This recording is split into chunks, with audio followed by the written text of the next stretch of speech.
also a truce. It was the Prophet's birthday, and Muqtada's spokesman in Najaf, Sheikh Qais al-Ghazali, had declared that there would be no fighting with the Americans for 2 days in honor of the event and to protect the pilgrims flooding into the city to celebrate it. I had lived long enough in Lebanon during the Civil War to have a deep suspicion of truces. When they were declared, as happened frequently, I used to jokingly tell friends, "It's all over bar the shooting, so keep your heads down."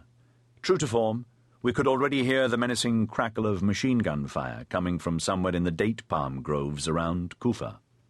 But the sound was still intermittent and far away, and was not discouraging the thousands of enthusiastic Shia pilgrims I could see marching on both sides of the road, banging their drums and waving green and black flags as they walked to the shrine of Imam Ali in Najaf.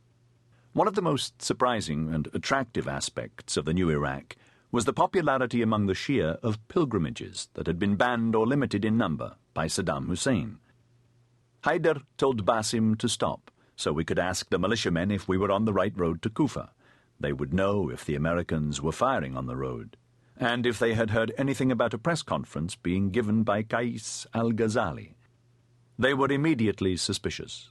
Some ran to the car and started staring at me. It was then that one of them started to yell, "This is an American! This is a spy!" Things then got worse very fast.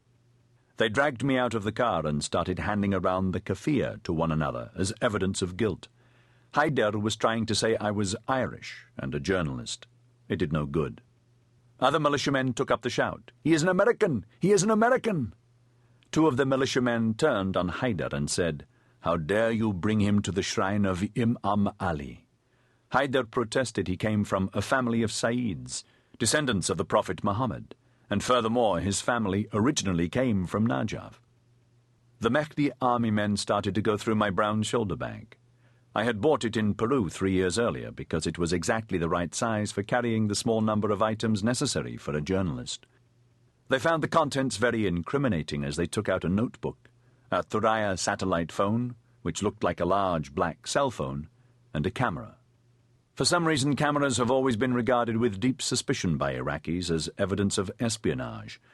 The militiamen waved it around, saying that I wanted to photograph them and send the photos to the Americans, who would then arrest them.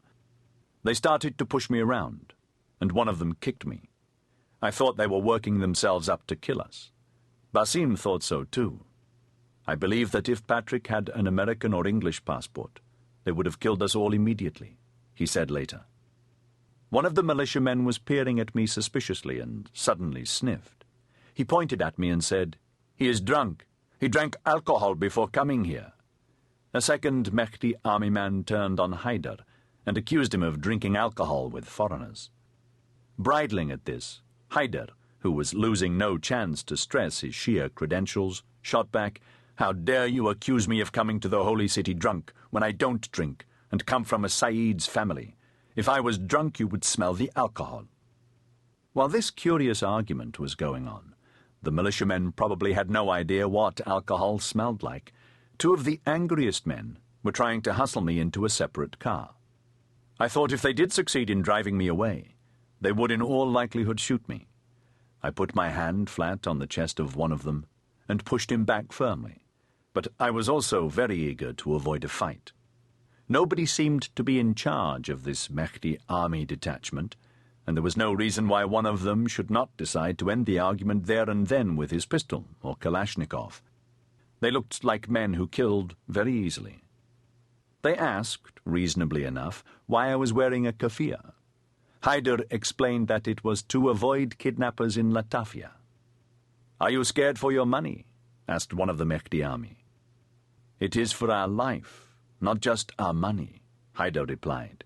He kept repeating that we had come to meet Qais al-Ghazali, the one aide to Muqtada of whom we hoped they might have heard.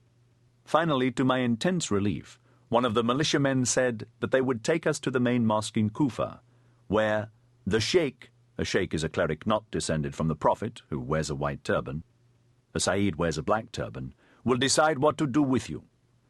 There was a casualness about our reprieve, just as there had been a chilling casualness about the way they had come close to killing us a few moments earlier. Basim asked if he could drive our Mercedes to wherever they wanted us to go.